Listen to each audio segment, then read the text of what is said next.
माता की। क्योंकि जवान कौन होते हैं कि हो गया महान वो जवान देश प्यार से, वीर मान जो कभी डरे न मौत मार से। अब बुद्ध देश के सभी सुने जई पुकार से, शुद्धता चुने अभी ही मौन युद्ध वार से। दिव्य दिव्य प्राणदान दिव्य शीश दान है, शीश गर्भ को छुआ कि दिव्य आसमान है। और भव्यता सुने सुजान रक्त से सने हुए, देश के यही जवान आन बान शान है। इन देश के जवानों पर हमारे देश की जवानियां टिकी हुई हैं। तो लास्ट में 2 पंक्तियां और रखता हूं कि साहब जब देश के इन्हीं जवानों पर हत्या होने लग जाए, तब मैं कहना चाहता हूं कि देश के जवानों पर हमें अभिमान है।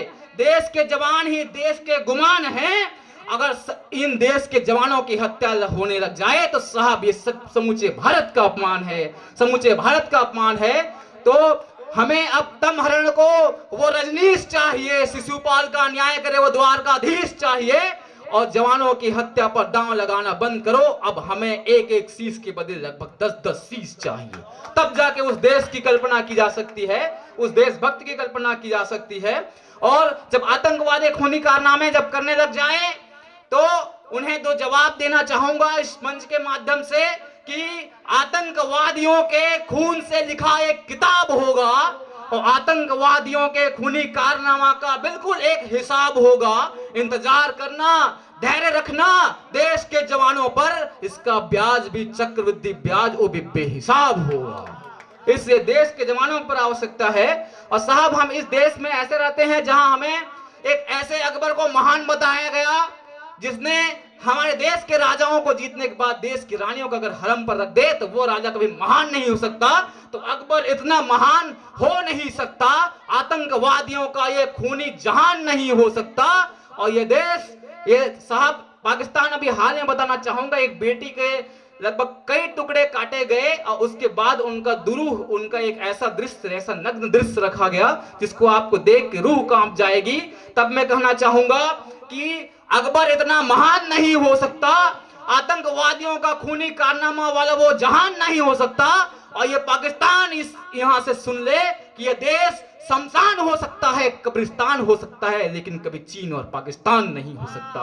तो हमें आवश्यकता है उस देश को बचाने की, उस सभ्यता और संस्कृति को बचाने की। तो इसलिए सही सभ्यताओं को पढ़ाने की आवश्यकता है, क्योंकि पढ़कर ही कभी कृष्ण बने हैं, राम बने हैं, अरे सरदार गांधी नेहरू तमाम बने हैं। इससे सच्चे देशभक्ति को पढ़ाइए, क्योंकि सच्ची देशभक्ति को पढ़कर ही कभी शब्द अब्दुल कलाम बने हैं, अब्दुल कलाम बने हैं। इसलिए सच्चे देशभक्ति के मार्ग पर चलिए, हम तुम्हारे साथ हैं। देखिए हमारे हाथों में भी हाथ हैं। और ये खूनी कारनामे से, इन अपलापियों से बिल्कुल मत डरिए, क्योंकि हमारे साथ स्वयं देवाधिदेव भोलेनाथ हैं। इसलिए आवश्यकता है उस देशभक्ति को जगाने की। लास्ट में 2 पंक्तियां पढ़ता हूं और अपना वाणी को विराम दूंगा कि देश के कौन से जवानों की बात करता हूं कि देशभक्ति में वो प्रवाह होनी चाहिए, बहते आंसुओं में गैरों की कराह होनी चाहिए। और देश बदले ना बदले, हम आप में देश बदलने की चाह होनी चाहिए, हम आप में देश बदलने की चाह होनी चाहिए। अरे हम आप लड़े तो क्या देश बचेगा? क्या देश में देशभक्ति का आवेश बचेगा? लड़ना है तो जाओ पाक से, चीन से, या खड़े नाथुला सिक्किम सियाचिन से।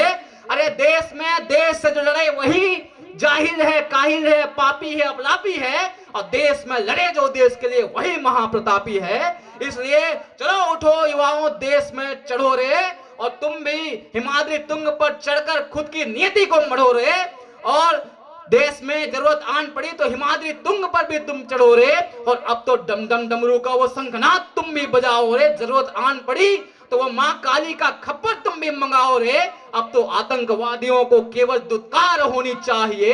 हे जम्बूद्वीप के मानस पुत्रों, तुम्हारी जय जयकार होनी चाहिए, तुम्हारी जय जयकार होनी चाहिए।